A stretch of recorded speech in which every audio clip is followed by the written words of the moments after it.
more games like this, the more storylines like this. These two guys, one replace the other. One is going to, now they're both going to have the opportunity to play each other again this next season. It's just a huge game.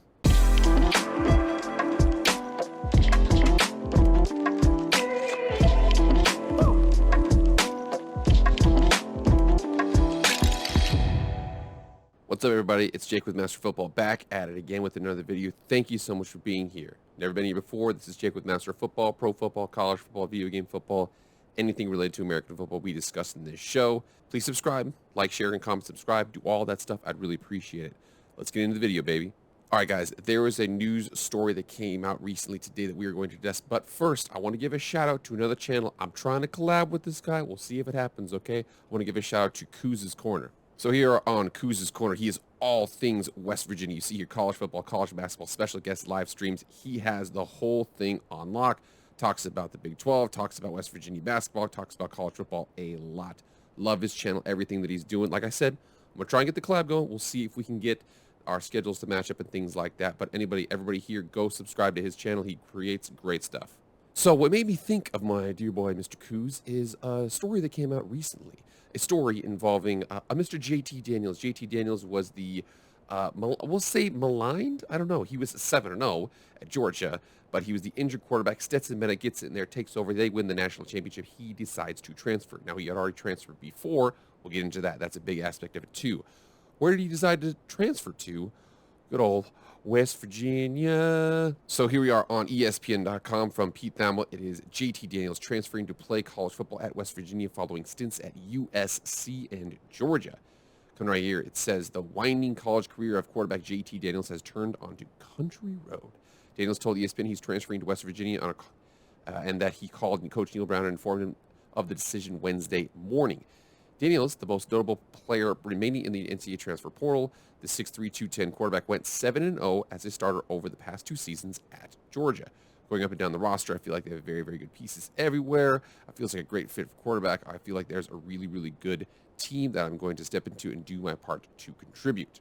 It says he chose West Virginia over Missouri and Oregon State after taking visits to the 3 in 3 weeks. The confluence of strong complement of 5 returning offensive linemen with 107 combined starts, experienced skilled players, and the impression left by Brown led to Daniels choosing the Mountaineers. So that's all fine and dandy, returning offensive lineman, that's cool and everything like that. But again, there is something here that you're going to look at.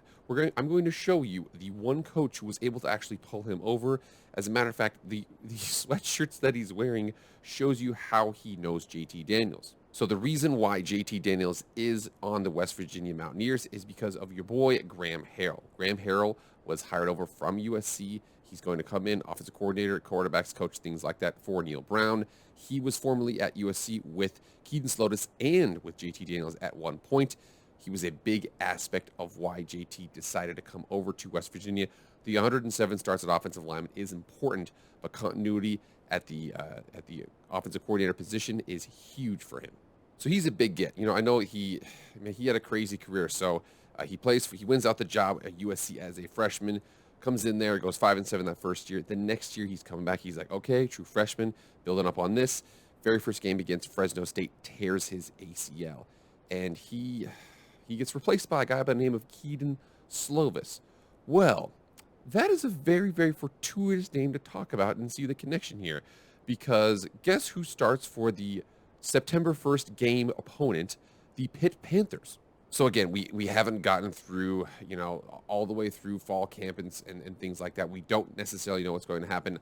My best guess is the fact that Keaton Slovis is the starting quarterback for the Pitt Panthers. So he comes over to the Pitt Panthers, and again, formerly of USC, he was the guy who, when J.T. Daniels tore his knee, came in and he replaced him. He started the rest of that year up. So we have two former USC Trojan quarterbacks stepping on the field September 1st to take part of the game in the Backyard Brawl.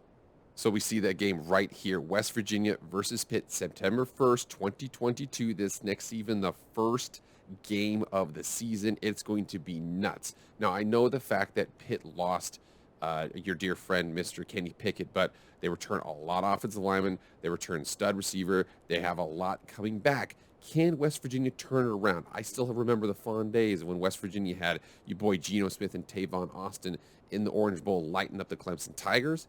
But it's been kind of a malign there in terms of quarterback. Will Greer looked solid, wasn't able to kind of turn around in the pros, and didn't have the career that he wanted at college. But still, man, the fact that they got him is a huge get for the team. And boy, oh boy, the backyard brawl is happening. So it says right here the fact that from Heather Dinich of ESPN, West Virginia and Pitt, who will renew their rivalry or a 4-year run beginning September 1st, have added 4 additional games to the backyard brawl beginning in 2029, the school said Wednesday.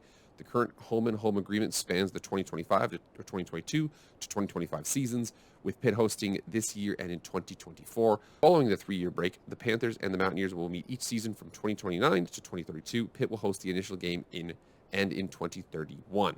We check this out, and this is what she was talking about. That's again, it's West Virginia at Pitt this year, and then next year it's going to be against Pitt at home, and then at Pitt, and then it's going to be Pitt at home, and then 26, 27, and 28. I don't see any Pitt anywhere there. I do see a couple Alabama schools, so that's going to be a little tough for West Virginia.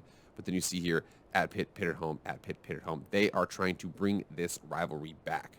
One of the unfortunate sacrifices, and I know that there's a lot of things that we miss with the whole conference realignment situation. But one thing that was definitely destroyed was a lot of these rivalries. The schools need to do what the rights for the schools, okay? The schools need to make money. There's a lot of cost to these things. If you can get to a bigger conference that pays more, listen, as much as people like to talk trash on Rutgers, okay, they did what was best for them. They got that Big Ten money. I know they might lose 84-0 to certain teams, but it doesn't matter. They got the cheddar cheese coming in. So with that, you can't really fault Pitt for going to the ACC. But I will say the fact that, they ruined that rivalry or that it went away was a big issue. I mean, first of all, for those of you who don't know, it's called the Backyard Rivalry for a reason.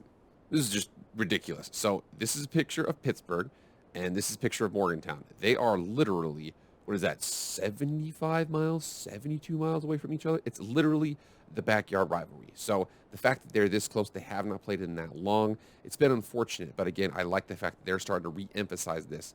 West Virginia has a couple rivalries, a rivalry with Maryland. They have the Black Diamond Trophy with Virginia Tech, and now they have this rivalry with Pittsburgh that they're trying to renew. This one seems to be the most fierce out of all of them.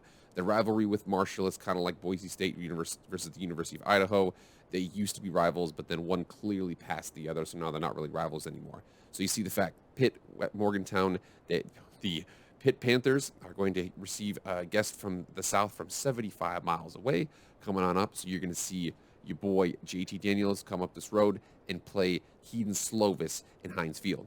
That's crazy news, man. It's crazy news to see all that situation, but it's just, this is why I love college football. Now, I know that the SEC is going to be, oh, yeah, well, dude, this is all irrelevant because the SEC doesn't win the national championship, blah, blah, blah. First of all, it's only a handful of teams in the SEC that win the national championships. As a matter of fact, there is a 5-star receiver who's going to remind us about that situation. I'm going to leave it to our dear friend, Mr. John Tay Cook II, on his recent visit to the Texas A&M Aggies. What does he say, though? Still ain't seen no football trophies. I ain't gonna lie. I ain't gonna lie, fool. I ain't gonna lie. He's literally wearing the jersey, man. Keep it a double standard, bro. Nah, true. Man. So for those of you who are haters who say the fact, oh, we shouldn't pay attention if it's not the SEC. First of all, the SEC doesn't win all those championships, okay? It's a handful of schools in the SEC, mostly Alabama, sometimes LSU, Georgia this last time, Florida when they had Urban Meyer, and now they're kind of, waffling. So the fact that I think that this is so cool, expanding the playoff, I think is also going to bring the fact that you're going to have to start paying attention more nationally.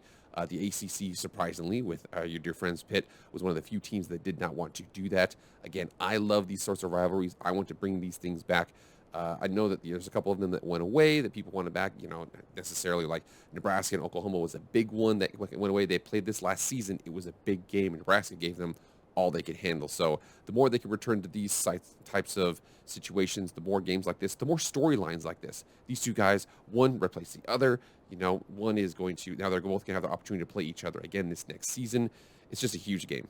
All right, guys, get in the comments. Let me know what you guys think about all this, but I'm going to let you guys go. I'll see you guys tomorrow for your next obscure prospect. I'll see you then.